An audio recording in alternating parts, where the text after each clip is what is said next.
We are the Fashion Daddies. Okay, Fashion Daddy Nick, the season has started. It's award season time. Yes, it is. Which you know what that means. Fashion. Red carpet. Yes.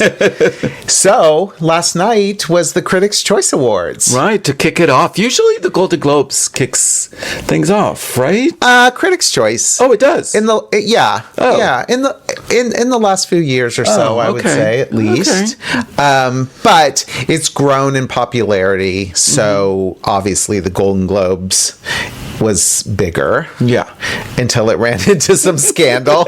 Then it was not as big. Yes, and they were held at the Barker Hangar. Yes. Which is basically the Santa Monica Airport. Yes. And we used to hold our big old fashion shows there for the school we co-chaired at. Yes, we're very familiar with the Barker Hangar and all that goes into it. Yes. Albeit they would serve better food at our big fashion show extravaganzas. Did you see all the escándalo that was caused by the lack of meal service that was served to these very rich and they thought they weren't going to be hungry people, but they turned out to be like hungry. Yeah. I mean, I think that I don't know. I was thinking that they all used to be served plates of food and they would sit there and be thrown in the trash. Yeah. So they were like, forget that, crudité it is. Yeah,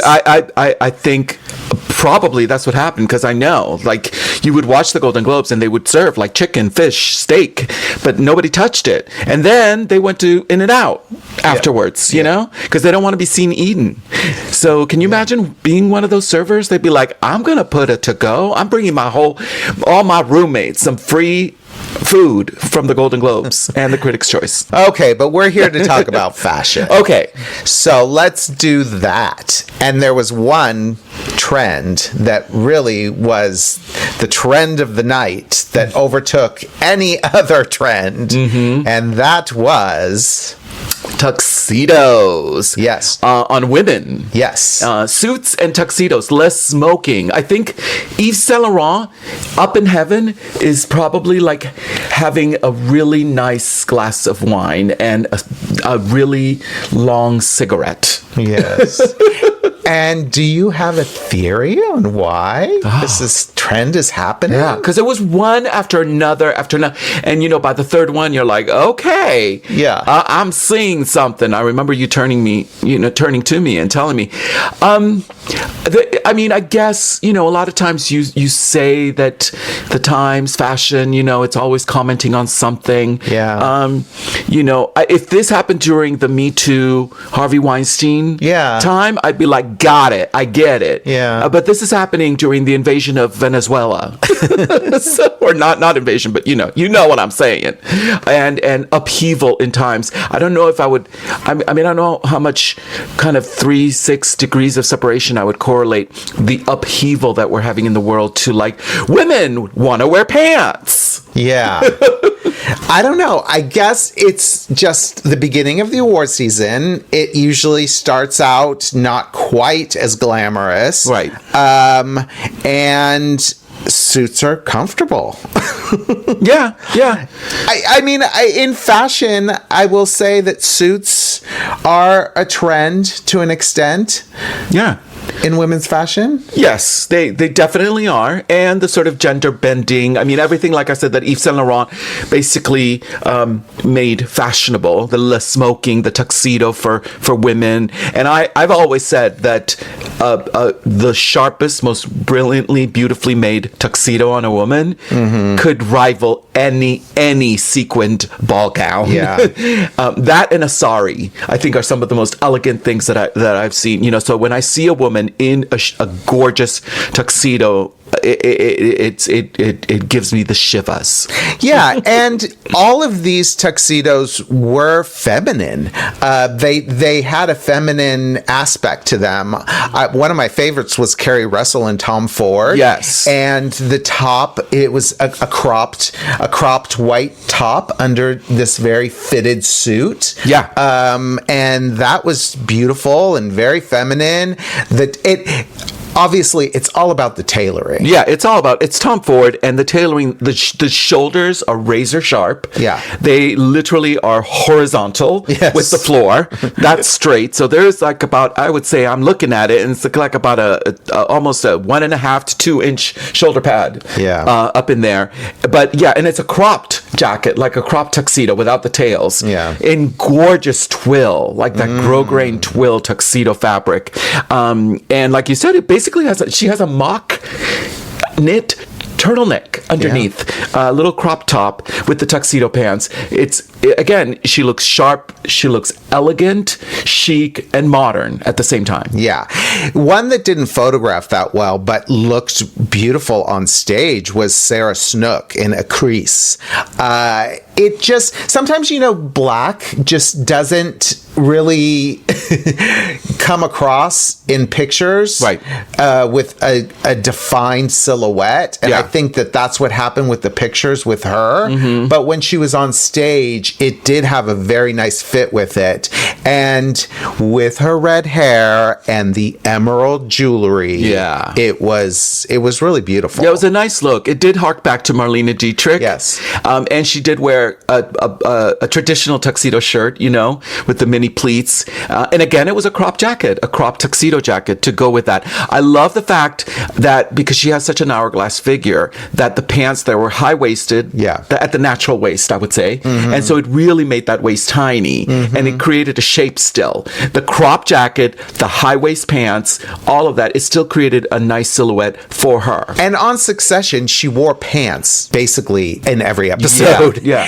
I never liked the way her pants fit in Succession, remember? No. Yes, I do. I remember as a designer and pattern maker, we were both like, okay, we need to fix them pants. Yeah. Like there's alterations that need to happen because there were what we call in pattern making draping terminology whiskers pulling at the front crotch, and it wasn't cute. Mm-hmm. And shame. Yeah, shame. But this wasn't the problem here. No. This fit her beautifully. Yes, it did. Chelsea Handler wore a gorgeous tuxedo in Ralph Lauren, and the real sweet sentimental part of that, it was in honor of Diane Keaton. Right. So that was beautiful. Yeah. It was a beautiful tuxedo too. Quinta Brunson wore a Chloe. It was cream, or was it a light pink? I know, it was kind of blushy. Yeah, it was kind of blush. Perhaps it depends when the light hits it. And it was more of a suit as opposed to like a tuxedo, a longer jacket, which again, for her stature, it elongated her body, wide leg pants, and a nice kind of cami satin lingerie style top to go with it. But she was like ready for business. Yeah. And Kaylee Cuoco also wore a tuxedo. She did. Now, I read that it was in honor of Jennifer Aniston's Golden Globe tuxedo in 2002. She told her team, including Brad Goreski, her stylist, that she wanted to do an homage to Jennifer Aniston at the Golden Globes in 2002, and where she wore a tuxedo look ensemble. And this was more, I guess, of a 2026 version. I almost said 2025. Oh, it's a new year version of it. A longer kind of more boyfriend jacket shape, looser shape, and then a teeny tiny top underneath. Sexy. Yeah. And then not a tuxedo, but it would have been a tuxedo maybe closer to the 1800s. Oh, you're talking about Amy Madigan. Amy Madigan in Dior Homme by Jonathan Anderson. Which is the menswear, by the way. So this was shown in the menswear Dior collection, right? Runway collection. Yes. And which I think, was it his debut collection? Yeah, I think so. Yeah, and so he played homages to sort of that Edwardian dandy, British. There were a lot of themes, in that collection. But I thought that was pretty cool. Yeah, so it was nice. It was unique. It was unique, and in a sea of black tuxedos, at least it was visually interesting. Yeah, right. And of course, there was Tiana Taylor. But we're gonna talk. Okay. Give it so away. I can't bow down yet. No, don't bow down yet. So we'll get to her. Love her. Love the look. And then besides these tuxedos and suits, there were several women that wore pants. And those were Britt Lauer. Yes. In Bottega Veneta. Right. Which was, very, I mean, I guess some people would consider it avant-garde. Yeah. We wouldn't. we would consider it a Tuesday. I haven't even read the comments online, but I'm sure a lot of people. Oh, was she wearing a bed sheet on top of her body? Oh, please. She's a risk taker. She's a fashionista, risk taker. Yeah. It wasn't my favorite. No. But, I appreciate her going there and giving us something that is right in the zeitgeist of fashion. It's too forward. Yes. Perhaps. But runway, she's giving you runway. Yeah. And Jessie Buckley in Dior by Jonathan Anderson, also similar to Amy Madigan. And wait, what film is she in? Not Hamlet. Hamnet. Thank you. Yes. I liked this. It was black pants with a white sort of, what would you call it? It wasn't a blouse. It wasn't a top. It was almost a modified gown. Yeah. A tunic dress. That's a good way to describe it. A knot-tied tunic dress. Yes. On top of the pants. In white. And some beautiful draping. Again, very fashion forward. Mm-hmm. Not going to be for everybody. When I saw it, I was like, oh, okay. Again, as a quote unquote fashion insider, I knew the look. I saw the look. I don't think it would be one that I would have chosen on the rack. Yeah. But I do appreciate when a star, an actor, and a stylist get together and they say, go, girl. Who cares? Yeah. Just go for it. So it was an interesting silhouette because it messes with the eye. Mm-hmm. Because, when we dress people, when we create clothes, we're talking about creating a silhouette. Mm-hmm. And a silhouette that beautifies the body, perhaps, right. or does something. And this, I don't know what the end result of this was. Mm-hmm. So for that, I reserve my judgment on it. That's a really good point, because I do think that silhouette is probably one of the most important parts of these red carpet looks, because I will like a look that maybe many other people don't like, because I think it's an interesting silhouette, right. or it's a modern silhouette, yes. or it's a different silhouette than the traditional mermaid silhouette. Right. So I appreciate that this was a different take on a silhouette that we normally see. But again, I don't know that the proportions all worked out. Yeah. And Jonathan Anderson's becoming known for messing with your eye and messing with your silhouette, not with your notions of what should be a silhouette as you know it. Right. And when you see it on the runway, when you see it in his collections, people just gag. They're like, oh, look what he did with that. Look what he did.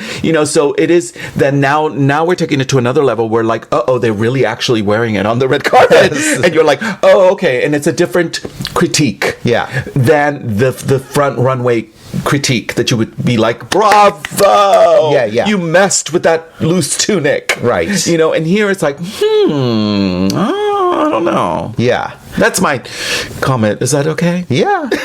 I think it could be adjusting our eye to a new silhouette right. of evening wear, which is part of moving forward with fashion. Right. It's always those shocking moments.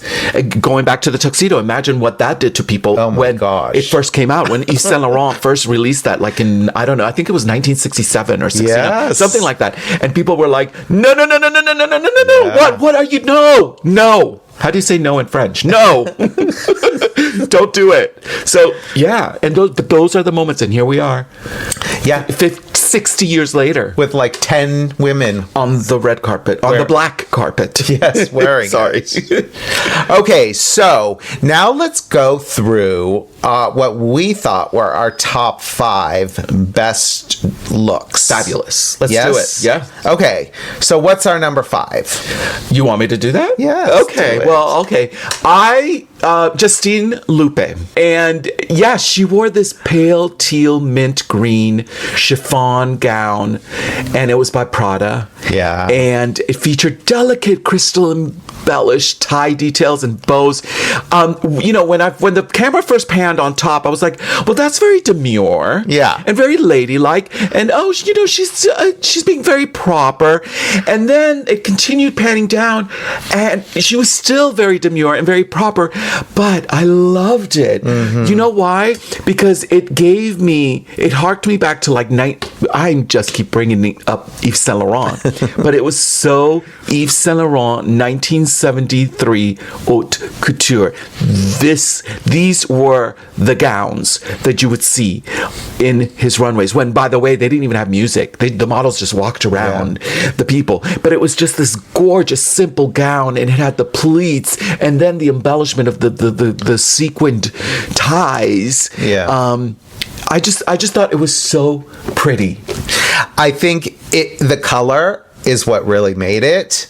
It was just this gorgeous pale green, and she just stood out from everybody else. Right. And I will say another trend that has been brewing for a while, but you're really seeing it take shape, is vintage. And I would say not always just in actual vintage clothing, but in things that represent another era. And I will say for sure, this color is a color that is a very 60s. Yes, for sure. Late 60s, early 70s. Yeah. She's about to get divorced. Yes. And she's about to be, and she's medicated. Yeah. With several martinis and 1 or 2 pills. Yeah. That's what this look gives me. And that's why I'm here for it. And speaking of those things, you can see Judy Garland wearing this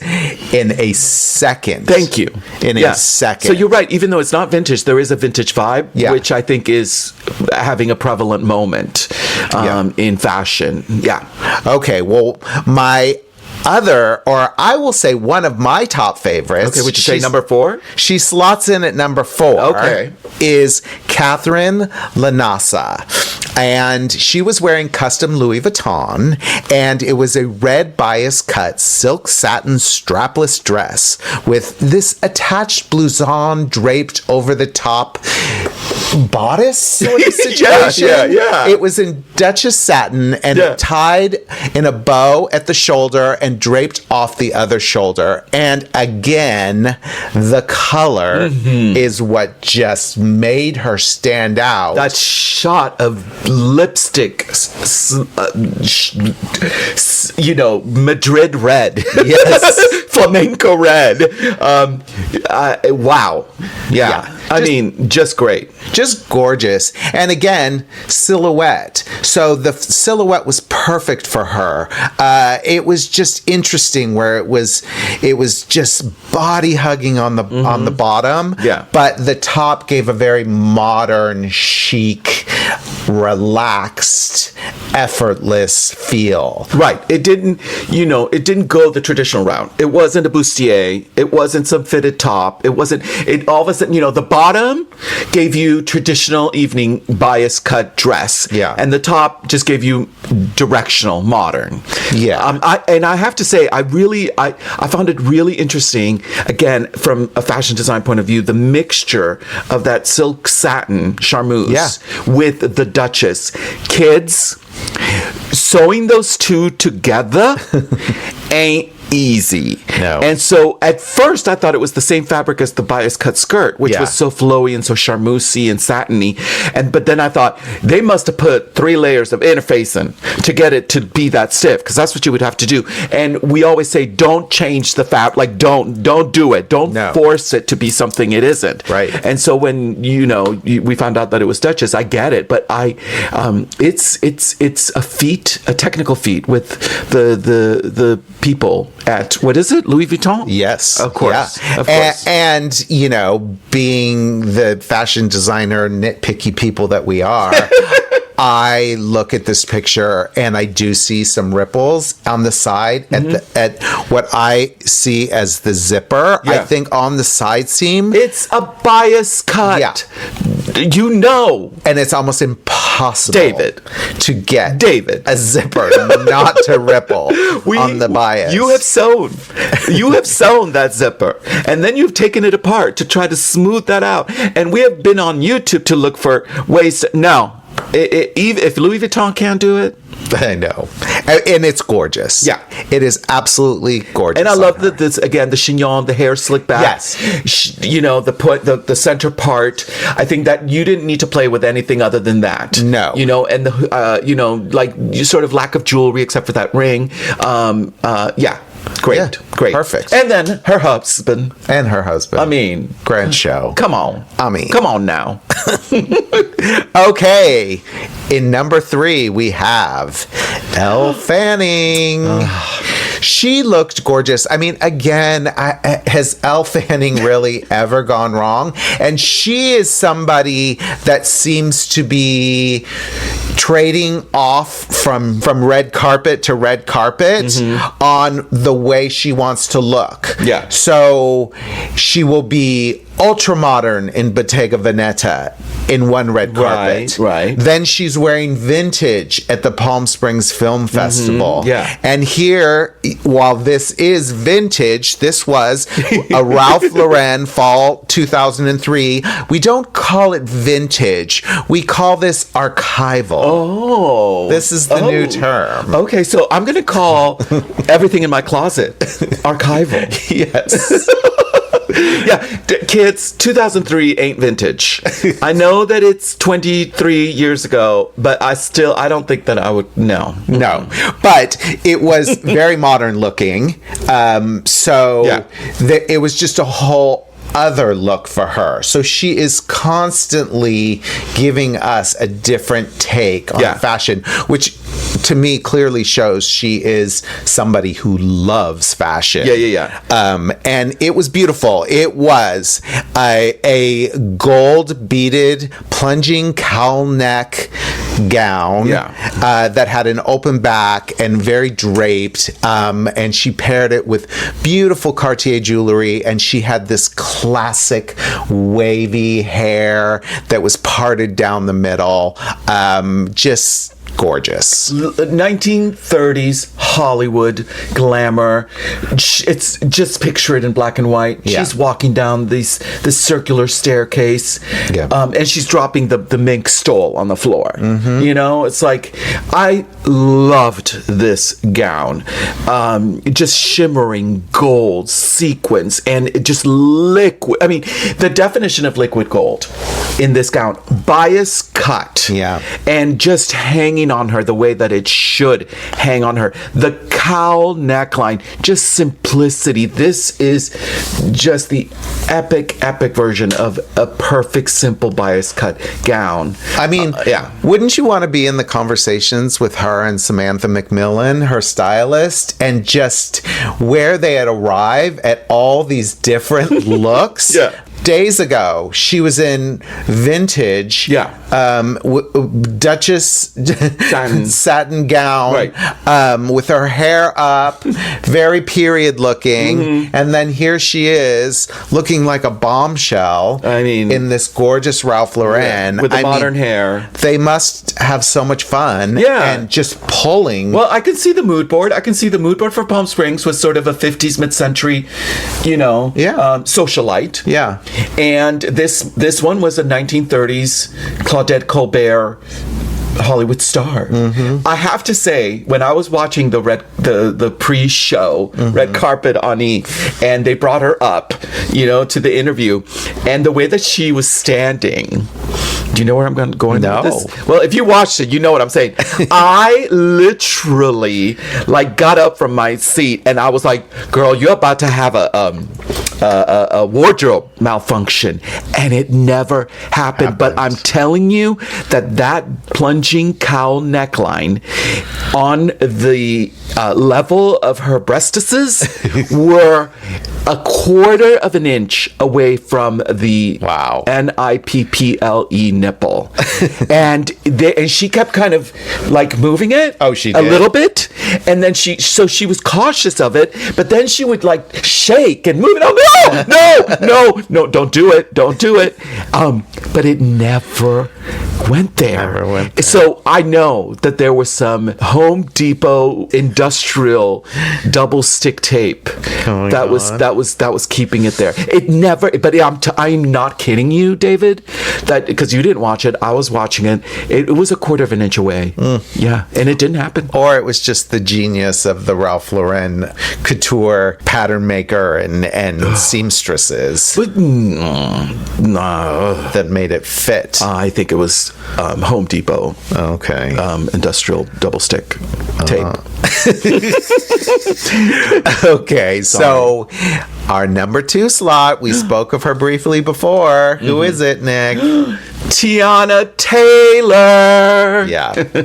Yeah, and again, here is somebody that just wore a gown at the Palm Springs Film Festival with their breastises on full display. Full display. And here she gave us, what did she give us? Well, she gave us a menswear inspired look from Saint Laurent. Speaking of Saint Laurent, but by its current creative director, Anthony Vaccarello.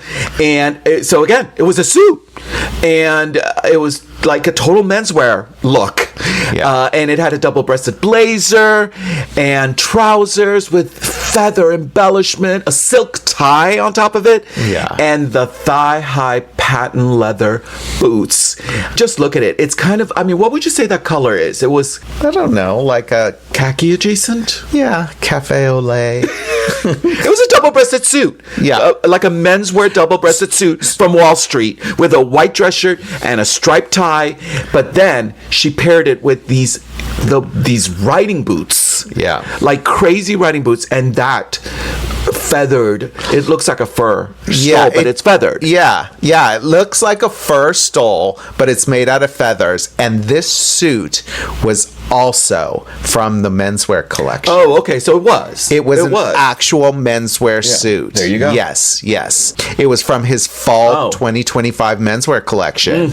So, what can you say? When you show up like this... girl. I wish I was there, because I don't know her, but this would have made me just say something to her. Yeah. About how I appreciate this. We saw this pattern tie. Hers is striped. We saw it on Timothée Chalamet. He had I think it was floral, I want to say. And it's an interesting thing. I will say it's a very early 90s menswear look. Yeah.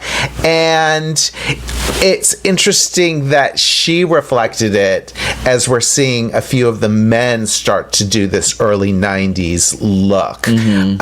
So it was great. She's, again, another fashionista. Just, I cannot wait to see what she does next. Yeah. Because this was amazing. This was one of my favorite looks, for sure. Yeah. Okay. So here we are, our best dressed of the night. And we both agreed, right? Yeah. And that was Chase Infinity. Chase Infinity from the movie... the Leonardo DiCaprio. Yes. Battles all over the place. That's what I'm calling the movie. Battles here, battles there, battles everywhere. Okay. I love that we've watched all these movies, by the way, and we can't even remember the names. I can't remember but the this is a good movie, right? Yes. And she's a standout. She's amazing. Well, Sean Penn got me though. Oh my he was crazy. So what I do remember, though I don't remember the name of the film, is that she was wearing Louis Vuitton. Yes. It was a 2-piece dress ensemble, and it was a butter yellow. It was just beautiful. It was a crop top that was basically a mock neck. Yeah. But when I mean cropped, I mean barely covering her boobs. And then this gorgeous dress. Guys, you gotta go. Just go on the internets, on the X, on the Twitter. I'm gonna try and stop calling it the Twitter for 2026. And just Google her name and Louis Vuitton and the drape. Yeah. Miss David. It was gorgeous.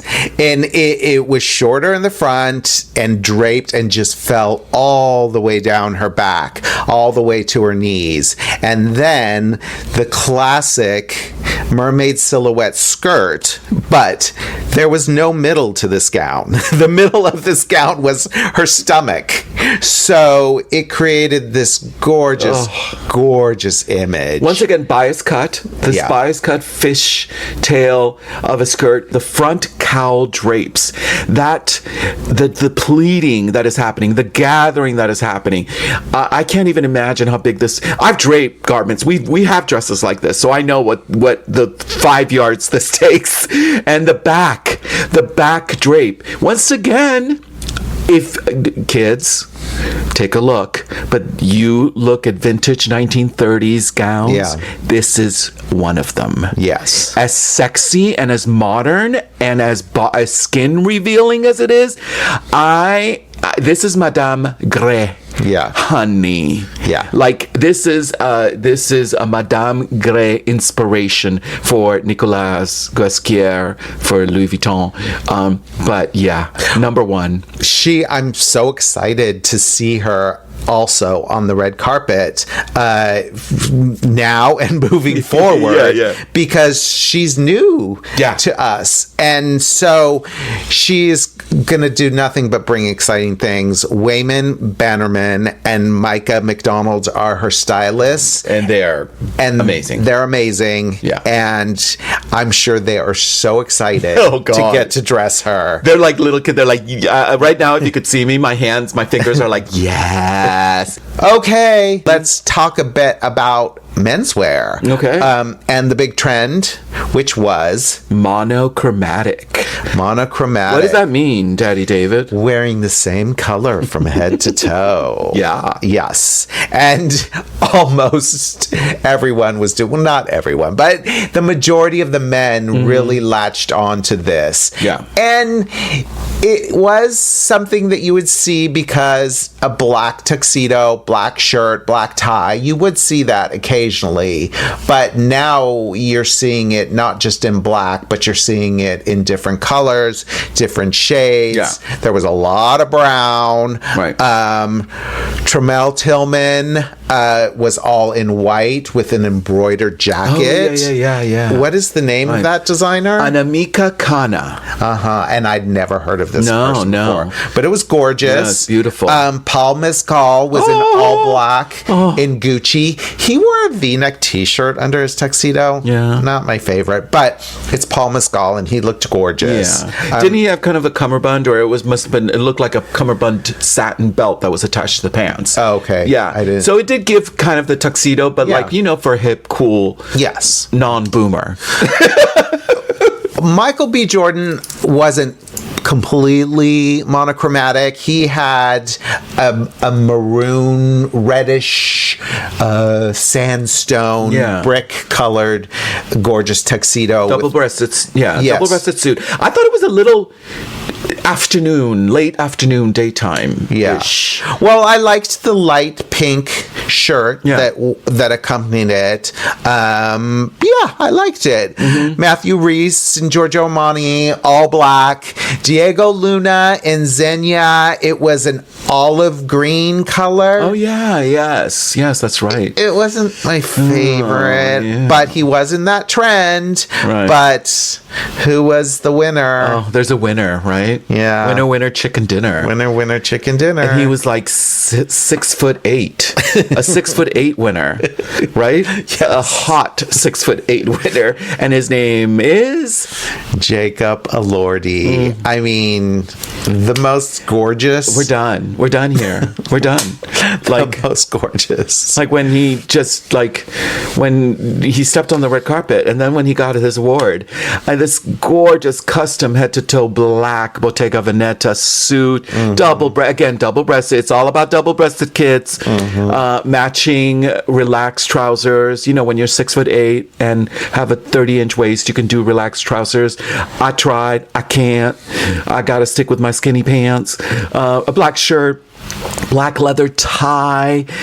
I love the black leather tie. Yeah. And then he had this little gold hoop earring and wore these tinted sunglasses. But then what everybody was talking about was his mustache. Yes. And that accessory. Not by Cartier. Not by Cartier. No. And, mustache, no mustache. Doesn't matter. Don't matter to me. It don't matter. I know it don't matter, but I do like the mustache. But the suit, the way that it fit, the way that it was so. I mean, again, because he's so long torso. Yeah. The suit was long, but if you look again, guys, look at the photo. I think that there were hidden buttons, so there were no buttons on the jacket itself, but it cinched right above his natural waist, and so there was this way of fitting, even though he don't need it. He don't need no fitting on it. He looked sharp. Yeah. And he looked dangerous. Yeah. So great. The winner. Yeah. The winner. All right. So the winner for the women was Miss Infinity. Yes. Chase Infinity. And the winner for the men of our best dressed for Critics' Choice Awards is Jacob Elordi. That's it. All right. Well, we've done it. We've started the season. Yes, we have. Okay. And we are very excited because tomorrow we're leaving. We're getting on a plane. We're going to the U.S. Figure Skating Championships in St. Louis, Missouri. All right. So, obviously, we're going to recap that. No. So, get ready for that. From our hotel.